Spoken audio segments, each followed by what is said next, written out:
জুলুম যারা করলা বন্ধু হারাইলা দুকুল, জনম জনম কি দিও তোমার হবে না মাসুল। একবার ভেবে দেখো না তোমার কোথায় ঠিকানা, একবার ভেবে দেখো না তোমার কোথায় ঠিকানা। এখনো তো আছে সময়, এখনো তো আছে সময়, বুঝো তোমার ভুল।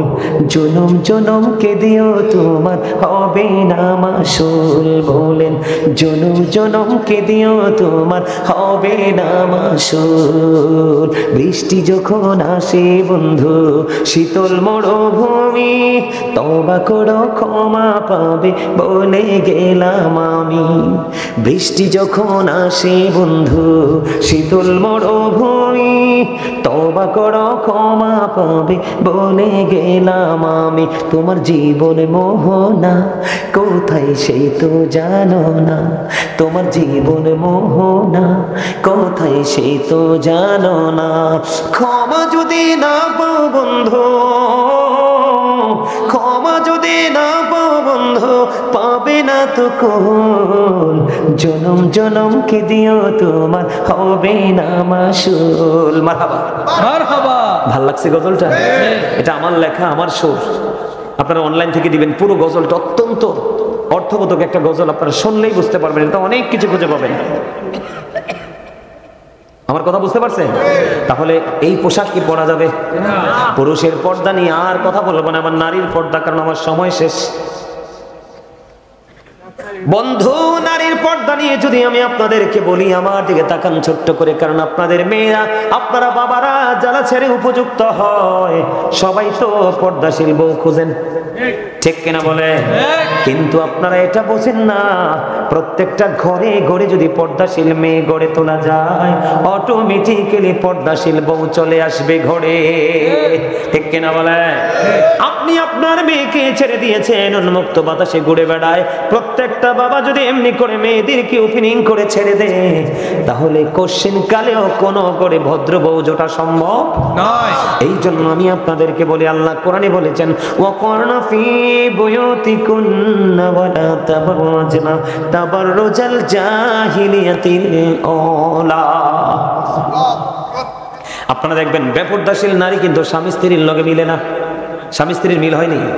বেপরদাশীল নারী পুরুষ কখনোই মিলবে না। ও বন্ধু, আল্লাহ বলেছেন ওই জাহিলি যুগের নারীদের মতো তোমরা তোমাদের রূপ অন্য বেগানা কোনো পুরুষকে দেখাইও না। তার মানে তোমরা পর্দা করো। কি করো? পর্দা করো। আরো জোরে। এই পুরুষের যেমন পর্দা করা ফরজ, তেমনি নারীর জন্য পর্দা করা ফরজ। আমার নবীজি বলেছেন নারীরা হলো গোপনীয় জীব। কি? আপনারা কি বিরক্ত হন? ওয়াজটা শেষ করে দিব? শেষ করে দিব? আপনারা বললে আমি ছেড়ে দিব। জুরিস ডেকে ডেকে বললেন আমাকে একটা ঘটি পানি দাও। এবার বন্ধু পানি আনা হলো। জুরিস নামাজ পড়লেন। নামাজ শেষ করার পরে বন্ধু এবার জুরিস ডাক দিলেন, ওই বাচ্চা কোথায়? ওই বেশ্যা মহিলার বাচ্চাটা কোথায় রে? আমার কাছে বাচ্চাটাকে নিয়ে আসো। এবার বন্ধু দেখবেন ভালো মানুষের রং দেখার লোকের কিন্তু অভাব হয় না। কথা কয় না কেন? একটা পরিবারে সব ভালো, কিন্তু একটা নেগেটিভ যতটুকু হয় তার চেয়ে অনেক বেশি রং লাগানো হয়। মানুষ ঘেরাও করে ফেলেছে। জুরিজের এই অবস্থা দৃশ্য দেখবে। এবার জুরিজ বলল বাচ্চাটা কোথায়? আমার কাছে নিয়ে আসো। মানুষ দৃশ্য দেখার জন্য বন্ধু তাকিয়ে রইলেন। তাকিয়ে থাকার পরে বাচ্চাটাকে জুরিজের কাছে আনা হলো। ওই বাচ্চাটার পেটটার উপর জুরিজের হাত রাখিয়া এবার ওই বাচ্চাটাকে ডেকে বলল, বাবু বাবু গো, বলো না তোমার বাবা কে? ওই ছোট্ট বাচ্চার আল্লাহর কুদরতে জবান খুলে গেল। মাত্র পৃথিবীতে শিশু জন্ম হয়েছে। এবার ওই বাচ্চাটা, ওই শিশু একটা ডাক দিয়ে বলল, ওই রাখাল আমার বাবা। আওয়াজ তুলে বলেন না সুবহানাল্লাহ। বলে হুজুর এটা দিয়ে কি বুঝাইতে চেয়েছেন? মা নামাজরত অবস্থায় সন্তানের কারণে ব্যথা পাইছে, আল্লাহ অভিশাপ কবুল করে নিয়েছে। আর পরেরটা দিয়ে বুঝিয়েছি যে জুরিস কত বুজুর্গ, কত আল্লাহওয়ালা। এত আল্লাহওয়ালা ছেলে যদি মায়ের অভিশাপ থেকে বাঁচতে না পারে, তাহলে তোমার আমার বাঁচার কোনো উপায় আছে? তাহলে মা বাবাকে ভালোবাসার দরকার আছে নি? সর্বশেষ বক্তব্য, মা বাবাকে ভালোবাসা ফরজ, বাবা মাকে কষ্ট দেওয়া হারাম। জোরে কোন নাউজুবিল্লাহ, আরো জোরে বলেন নাউজুবিল্লাহ। তাহলে বাবা মাকে কষ্ট দিব নাকি ভালোবাসবো? ভালোবাসবো। আরো জোরে বলেন ভালোবাসবো। এবার একটু পর্দা নিয়ে আওয়াজ করবো, শুনবেন নি? শুনবেন? কিন্তু পর্দা শুধু মহিলার পর্দা না, পুরুষেরও পর্দা আছে। কি আছে? আমি একটু পর্দা নিয়ে আলোচনা করব বন্ধু।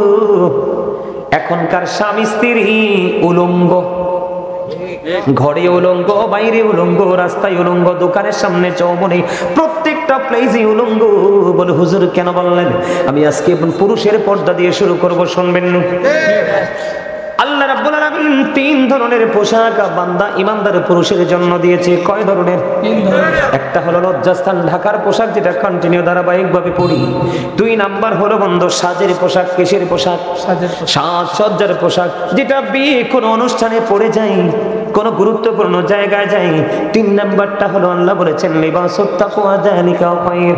এই তিনটার মধ্যে আল্লাহর কাছে সবচেয়ে উত্তম পোশাক হলো বন্ধু তাকওয়ার পোশাক। কিসের পোশাক? তাকওয়ার পোশাক। কিসের পোশাক? কথা বলে না কেন? যুবক তোমরা আমার কথা কি শুনবা? যুবকদেরকে বলছি আমি পর্দা নিয়ে তোমাদের জন্য ওয়াজ করব, তোমরা শুনতে রাজি নি? যেই যুবকেরা রাজি তোমরা সোজা করে হাত তোলো। যুবকরা মুরব্বীরা না, মুরব্বীদের ফাংশন, এটা যুবকদের ফাংশন। যুবকদেরকে বলছি হাত তোলো। কয়েকটা হাতটা নামাইয়া বসে রয়েছে। আচ্ছা তুমি হাত তোলো আর না তোলো, কিন্তু উত্তপ্ত গরম পানির মতো যে ঢালমো তোমার ফিডো। কি যারা আমার সাথে আছে হাত তুলছে তারা আমার সাথে সহমত পোষণ করেছে, আর যারা হাত তোলা নেই এগুলো একটু ডিস্টার্ব। কথা কয় না? কি হাত নামা ডিস্টার্ব? যারা ডিস্টার্ব তাদের জন্য গরম পানি, উত্তপ্ত গরম পানি। গরম পানির গায়ে পড়লে কি চামড়া ছিলে না থাকে? আচ্ছা চামড়া ছিলে যাবে। আর যারা সত্যিকারের চালাক মুমিন তাদের চামড়া ছিলবে না, বরঞ্চ তারা এটাকে আস্তে করে সহনশীল ভাবে হৃদয়ে ঠাঁই দিবে। আগামী দিন থেকে এই অসভ্য পোশাককে বয়কট করবে। কথা বলে না কেন? তোমাদের এখানে মেহমান হয়ে আসছি, তোমরা বিরক্ত বোধ করো। কুমিল্লা নিউ মার্কেটের সামনে আমি একটা আমার পছন্দের একটা কিতাব খুঁজতে গেছিলাম নিউ মার্কেটে। যাওয়ার পরে ওনার সাথে কথা বলতে বলতে একটা সময় আমাদের মধ্যে একটা গুড কমিউনিকেশন তৈরি হলো। কথোপকথন চলতে লাগলো। চলতে চলতে চলতে চলতে পরে পিছনে একটা ছেলে দাঁড়িয়েছিল, একদম স্লিম। আমার বক্তব্য শেষ হওয়ার পরে আমাকে বলতেছে, হুজুর আপনার এতক্ষণ বক্তব্য শুনেছি, আপনার কাছে আমার একটা প্রশ্ন আছে। আমি বলো। হুজুর এতদিন কিন্তু আমি নোংরা পোশাকটা কন্টিনিউয়াসলি পরেছি, যদি বাবা মা না কিনে দিত রাগও করতাম, কিন্তু হুজুর আজকে থেকে আমি আপনার বক্তব্য শুনেছি, পুরোটা দাঁড়িয়ে দাঁড়িয়ে ভালো লাগছে শুনছি। আজকে থেকে যদি আমি কলঙ্কিত পোশাকটাকে বয়কট করি, আল্লাহ কি আমার সমস্ত জীবনের গুনাহ মাফ করে দিবে? আমি বলছি ইয়েস, মাফ করে দিবে। কারণ আল্লাহ বলেছেন ইউ ফিয়ার মি, তোমরা আমাকে ভয় করো, লাভ হবে কি? আল্লাহ উইল ফরগিভ ইউ। আল্লাহ বলেছে জীবনের গুনাহ মাফ করে দিবে। আর যারা বলেন না সুবহানাল্লাহ, আর জোরে বলে হুজুর কেন? আমাদের দেশে অনেক মুরব্বী আছে রাস্তায় লুঙ্গি ঝুলাইয়া পড়ে মনে রাস্তা ঝাড়ু দেয়। কথা বলে না কেন? কিছু আছে টাকার গরমে ট্রাউজার পিনলে বন্ধু পিছনের সামনে কি যে লাগে তিনি নিজেও জানে না। কথা কয় না কেন? ওই কি খারাপ কথা কইছি? হেসা কথা কইছি? আপনার হেসাটা না করলে তো আপনি বুঝবেন না। আগ কলরে ইশারা, ব্যাক কলরে ধাক্কা। কথা কন না কেন? বেটা ইশারা তো দূরে, ধাক্কাইও তো ঠিক রাখতে পারি না। কথা কন না কেন? আরো জোরে। এই সমাধান হলো উপর দিয়ে নাভির নিচে, নিচে দিয়ে টাকনুর নিচে। ও সব বাড়িয়ার যুবক, তোমার জন্য তুমি ইমানদার হিসেবে লুঙ্গি বলো, প্যান্ট বলো, পায়জামা বলো, ট্রাউজার বলো, যেটাই বলো তুমি, যেটাই পড়ো তুমি, আল্লাহ বলেছেন লিবাসুত তাকওয়া যালিকা খায়র। এই পোশাক আল্লাহর কাছে সবচেয়ে উত্তম পোশাক, তাকওয়ার পোশাক। এই পোশাকটা পরা আমরা মুসলমান হিসাবে আমাদের জন্য ফরজ। বল হুজুর এটা কোনটা? উপর দিয়ে থাকবে নাভি বরাবর অথবা নাভির উপরে, আর নিচের দিক দিয়ে থাকবে টাকনোর উপরে। এখন তোমার প্যান উপর দিয়েও নাভির নিচে রে, নিচে দিয়েও তোমার টাকনোর নিচে। তোমাকে আল্লাহ সুন্দর করে বানিয়েছে, আরো সুন্দর দেখাবার জন্য সুন্দর ডিজাইনেবল পোশাক তোমার জন্য সৃষ্টি করেছে। তুমি পোশাক পরার পরেও তুমি নিজের লজ্জাস্থানকে ডাকতে পারো না, তাহলে তোমাকে আমি ল্যাংটা ছাড়া আর কিছুই বলতে পারবো না। নাউজুবিল্লাহ বলেন না কেন? বুখারী শরীফের মধ্যে এসেছে যেই যুবকের, যেই ইমানদার পুরুষের, যুবক নয়, মধ্য বয়সে নয়, বৃদ্ধ নয়, যেই যুবক উপর দিয়ে নাভির নিচে, নিচে দিয়ে টাকটুর নিচে পড়বে নামা ও বন্ধু পোশাক পড়বে, তার ঠিকানা হলো জাহান্নাম। হাদিস শরীফ টেস্টে বুখারী শরীফের মধ্যে। এখন আবু বকর সিদ্দিক রাদিয়াল্লাহু তাআলা আনহু আমার আপনার প্রাণের নবীকে প্রশ্ন করলেন, ইয়া রাসূলুল্লাহ, নবী গো, আমার মনের অজান্তে আমার পোশাকটা টাকটুর নিচে চলে যায়, আমার যখন মনে হয় আমি উপরের দিকে উঠাইয়া ফেলি, ইয়া রাসূলুল্লাহ, তাহলে কি আমি সাজার অন্তর্ভুক্ত হব? আমার নবীজি বললেন, না না, তাহলে তোমার সাজার অন্তর্ভুক্ত হবে না। জোরে জোরে কন্যা সুবহানাল্লাহ। তোমরা অহংকার করে পোশাক পরো যুবক, পরে যাব নারীদের কাছে, আগে তোমরা পুরুষদেরকে বলি, কারণ আমিও তো পুরুষ। আমি যদি নিজের দোষ যদি নিজে চিনতে না পারি, অন্যের দোষ ধরা মোটেও উচিত হবে না। কারণ আমরা পুরুষ, আমরা আমাদের দোষটাকে আইডেন্টিফাই করব, তখন নারীরা আমাদেরকে তুহমত দিতে পারবে না। ঠিক কিনা বলে? যুবক রে, হাদিস শরীফের মধ্যে এসেছে, আমার নবীজি বলেছে, তিন শ্রেণীর মানুষকে আমার আল্লাহ কিয়ামতের দিন ক্ষমা করবে না, দয়া করবে না, মায়া করবে না। হুজুর, এই তিন শ্রেণীর মানুষগুলো কারা গো? যারা অহংকার করে করে টাকনুর নিচে ঝুলিয়ে ঝুলিয়ে পোশাক পরে। আরেকটা হলো মানুষকে উপকার করে যারা সময় মতো খোঁড়া দেয়। আরেকটা হলো যারা ব্যবসা করার সময় ব্যবসার মাধ্যমে মিথ্যা কথা বলে বলে কাস্টমার ঠকিয়ে টাকার পাহাড় গড়ে। জোরে জোরে কন্যা নাউজুবিল্লাহ। আমি আমার যুবকদেরকে বলি, তোমরা কিন্তু জিন্স প্যান্ট পরে মসজিদে আসো না? নাই? তোমরা বলো না, পড়ো কি পড়ো না? জিন্স প্যান্ট পরে জুমার দিনে নামাজ পড়তে আসো। তোমরা কেমন বিবেকবান, তোমরা কেমন মুসল্লি। এটা লেখবালে কি হাঁটুর উপরে প্যান্ট। ও আচ্ছা, তুমি এটা লেখছিলা? ও আচ্ছা, এটাই তো ওয়াজ করতেছে, এটা আইবো একটা একটা করে। আলহামদুলিল্লাহ বলেন।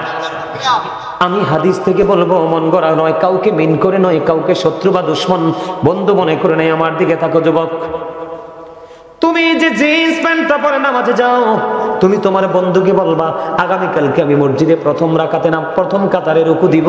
তুমি নিয়ত বাঁধবে না, আমি 2 রাকাত পড়ার পরে তুমি 2 রাকাতের নিয়ত বাঁধবা। তুমি আমাকে বলবে, আমি যদি জিন্স প্যান্ট পরে রুকু দিই, আমাকে পিছন দিয়ে কেমন দেখা যায়। তোমাদেরকে আজকে বলি যুবক, তোমরা ইহুদি বেঈমান কাফেরকে ফলো করতে করতে তোমরা ইহুদিদের শামিল হয়েছো, তোমাদের ঠিকানা হবে জাহান্নাম। আমার দিকে তাকান, ও যুবক, আমার দিকে তাকাও। নবীজি মসজিদের মধ্যে অবস্থান করতেছে, এই মুহূর্তে একজন এসে নামাজের নিয়ত বাঁধলো। নবীজি বললেন, তুমি ওযু করে আসো। নিয়ত ভেঙ্গে তিনি ওযু করতে গেলেন। ওযু করে এসে আবার নিয়ত বাঁধলেন। নবীজি বললেন, তুমি ওযু করে আসো। তিনি আবার ওযু করতে গেলেন। ওযু করে এসে আবার নিয়ত বাঁধলেন। নবীজি বললেন, তুমি ওযু করে আসো। একবার নয়, 2 বার নয়, কয়েকবার নবীজি বললেন। বলার পরে বারবার লোকটা নামাজ ভেঙে ওযু করতে যায়। আর একজন প্রশ্ন করলো, গো নবী গো, আপনি বারবার বলতেছেন ওযু করার জন্য, ইয়া রাসূলুল্লাহ, কেন? আমার নবীজি বললেন, কিয়ামত পর্যন্ত সে নামাজ পড়তে পারবে, তার নামাজ আল্লাহর দরবারে কবুল হবে না। তার কারণ হলো, নামাজ কবুল হওয়ার জন্য শর্ত হলো শারীরিক পবিত্রতা, মানসিক পবিত্রতা, পোশাকের পবিত্রতা এবং কন্ডিশন। আল্লাহ বলেছেন না, হাদিস শরীফের মধ্যে এসেছে, লা তুকবালু সালাতুম বিগাইরি তুহুর ওয়ালা সাদাকাতুম মিন গুলুল। আমার নবীজি বলেছে, পবিত্রতা ছাড়া নামাজ কবুল হয় না, হালাল টাকা না হইলে দানও কবুল হয় না। এখন তুমি যে পোশাক পরেছো এটা হালাল না, আল্লাহ বলেছে এই কন্ডিশন, তুমি কন্ডিশন ওভারটেক করেছো। জোরে জোরে বলেন নাউজুবিল্লাহ। যুবক, পর্দা যদি করতে হয় করার মতো করো। লাল টকটকে পাঞ্জাবি জামা গেঞ্জি শার্ট পরে মসজিদে আসবা না, কারণ লাল টকটকে জামা পরা পুরুষ ইমানদার পুরুষের জন্য মাত্রই তাহারিমি, নারীদের জন্য জায়েজ। বুঝতে পারছেন নি? তাহলে জিন্স প্যান্ট পরবেন নি না ছাড়বেন? আরো জোরে বলেন। এই প্যান্ট বড় যাবে? হ্যাঁ, বলে হুজুর, জিন্স যে কাপড়গুলো আছে আমি বানাইয়া প্যান্ট পরবো, যদি নাভি বরাবর হয় অথবা টাকনুর উপরে হয় তাইলে ঠিক আছে, আর যদি না হয় এটাকে তুমি কি করো? এটাকে তুমি ছুঁড়ে ফেলে দাও। কারণ মুসলমানরা প্রথম ব্রাশ আবিষ্কার করে নাই, ব্রাশ আবিষ্কার করে মেসওয়াকের মতো সুন্নাতকে হত্যা করা হয়েছে। আমার কথা কয় না, এটা বুঝে না লাগে তো।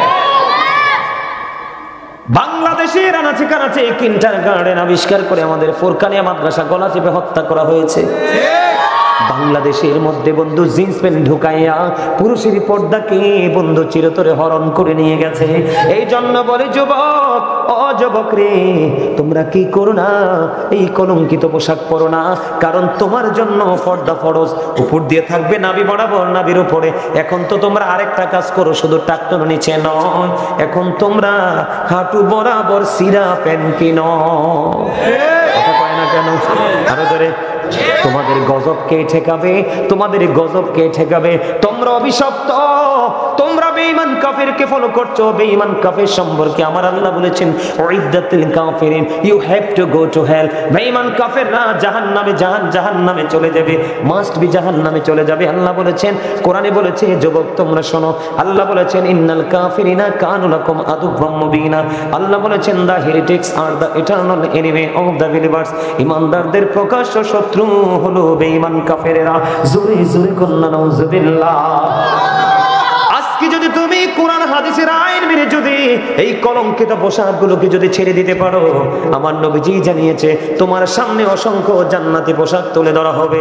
তুমি যেটা মন চায় সেটাই চুজ করতে পারবে, তোমাকে কেউ কোনো বাধা দিবে না।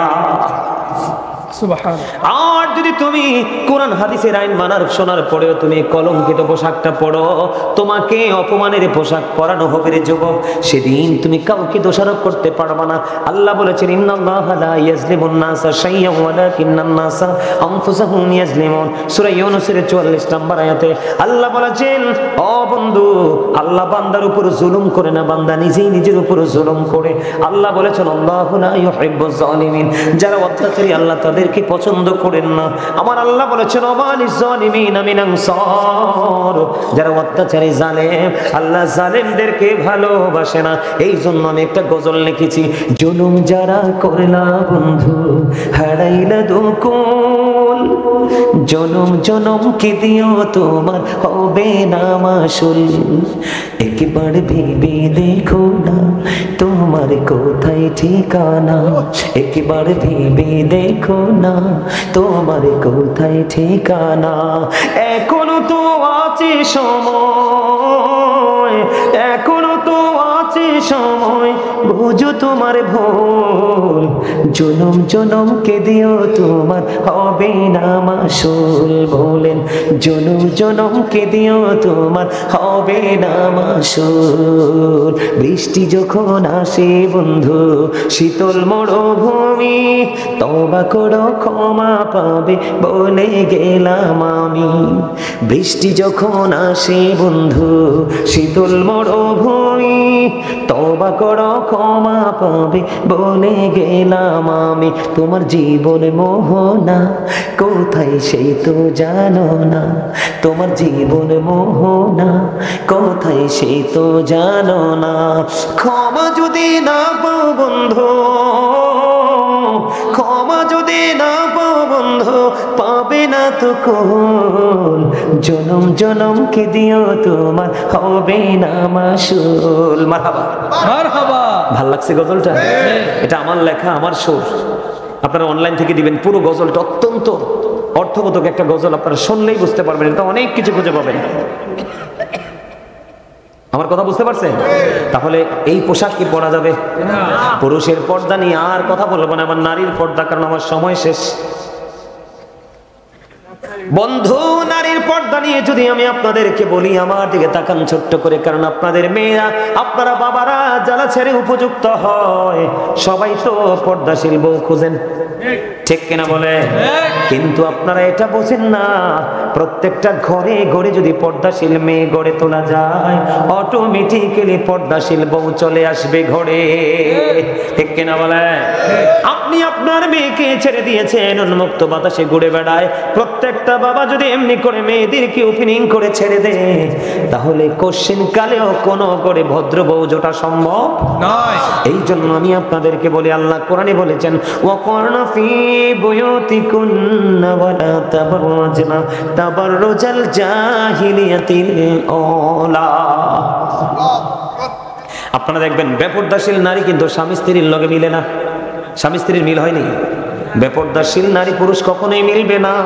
ও বন্ধু, আল্লাহ বলেছেন, ওই জাহিলি যুগের নারীদের মতো তোমরা তোমাদের রূপ অন্য বেগানা কোনো পুরুষকে দেখাইও না, তার মানে তোমরা পর্দা করো। কি করো? পর্দা করো। আরো জোরে। এই পুরুষের যেমন পর্দা করা ফরজ, তেমনি নারীর জন্য পর্দা করা ফরজ। আমার নবীজি বলেছেন নারীরা হলো গোপনীয় জীব। কি আপনারা কি বিরক্ত হন? ওয়াজটা শেষ করে দিব? শেষ করে দিব? আপনারা বললে আমি ছেড়ে দিব। লুঙ্গিনী ল্যাংটা জোরে জোরে কন্যা নাউজুবিল্লাহ। আপনাদের এলাকায় আছে না শাড়ি পরার পরেও বডি দেখা যায়? কথা কয় না। একেবারে পাতলা, মনে হয় বটলে মনে হয় মেজের মধ্যে ঢুকানো যাবে। আছে না নাই? এখন দেখবেন মোটা কাপড় বন্ধ পড়ে না, এখন মোটা কাপড় পরে না। হাদিস শরীফের মধ্যে এসেছে আপনি যদি কোনো মেয়েকে দেখেন পাতলা জামা পরেছে, পাতলা কাপড় পরেছে, আপনি এটা নিয়ে টান দিয়ে ছিঁড়ে ফেলবেন। নারীদেরকে বলবেন এটা ছিঁড়ে ফেলো, কারণ মেয়েরা যখন উপযুক্ত হয় যৌবনে পা রেখে, তখন শয়তান এক শ্রেণীর যুবককেও কুতালি দেয়। কথা বলে না কেন? এরা তিন রাস্তার মোড়ে দাঁড়ায়, রাস্তার মোড়ে দাঁড়ায় দাঁড়ায় দাঁড়ায়, ঠিক কিনা বলা? আর জোরে। আপনারা দেখেছেন কিনা জানি না, বন্ধু মহেশখালী যাওয়ার সময় একটা ব্রিজ আছে, বলখালী ব্রিজ। কি ব্রিজ?